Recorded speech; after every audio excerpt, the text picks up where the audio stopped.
Right, events. So we talked a little bit about the events earlier and how to add them, right? So if you said if you were having an event or if you were looking for sponsors or so on and so forth, this is where you can add information, as well as I'm going to show you later how to add member news as well. So the events, this is basically focused on certain kinds of events that you have coming up.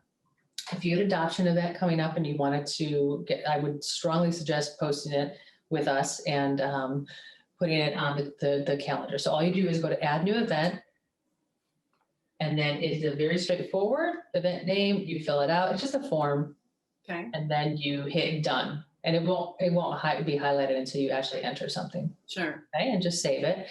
I don't know if I don't think it happens immediately. I think there's a little bit of a delay times, maybe like a day or so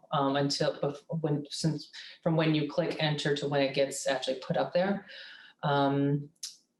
You can look at it a different way, list view, month view, whatever you want to do. Okay, so that's pretty straightforward.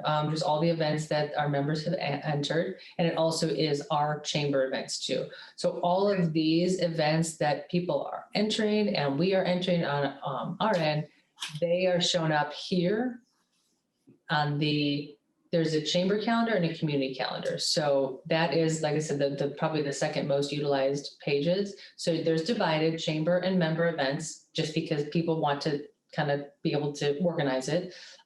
Right now it's quiet, but when we get back to normal, it's going to be really, really booked and busy, you know? So, and by the way, whenever you're ready to have a ribbon cutting, that's free. And I strongly suggest people do that whenever they're ready, but as soon as they can. You can tie it together with another event if you want to, or you can have it as its own event, whatever you're comfortable with.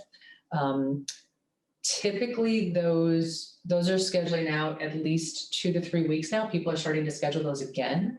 And then the mixers, we do require a small fee for the mixers. I believe it used to be $100. I don't know if they're changing that or not.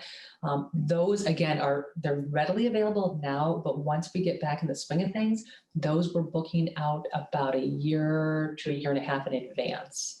So just heads up, we have a lot of members. We have like over 800 members, and the mixers, people often have, like we already have, let's see, we have 3 or 4 mixers booked already into September. And it's just the members when they pick the dates. So I think we have one for the earliest, I think, is maybe end of May or June. And then the latest we have right now is September. And again, it's just whenever you want to have it. So people usually tie it with something that makes sense for them. Okay. So this is what the calendar looks like though. And again, if you wanted to register for the Women Pride Women, you'd go here and just click on there, and it's hyperlinked. All of these things are hyperlinked into the event directly. So you just click there and then boom, it'll take you straight to the registration. Okay. Or at least the page to register. Yeah. So out to lunch. So all of these things, the ribbon cutting, we're having one in a couple of weeks. So yeah, it's kind of quiet still, but this is what the calendar looks like. Mm-hmm. Okay, so I think we covered that.